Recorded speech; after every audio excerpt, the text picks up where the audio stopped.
Anza kukiambia kile unachokiogopa, ile situation, ile hali unayoipitia.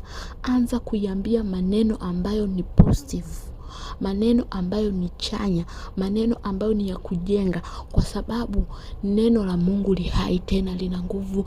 Neno la Mungu ni mbegu, chochote unachokitamka ni mbegu, kinamea, kinaota.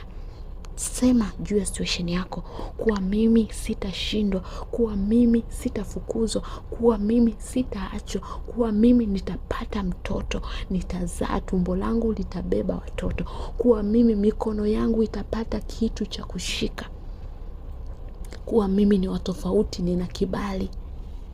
Bwana Yesu asifiwe. Mungu akutie nguvu. Soma neno la Mungu. Kaa karibu zaidi na Mungu. Mungu akubariki sana. Usifungue mlango wowote wa hofu, ukajizibia malango yako ya baraka, ukajichelewesha kwenye majira yako. Amen.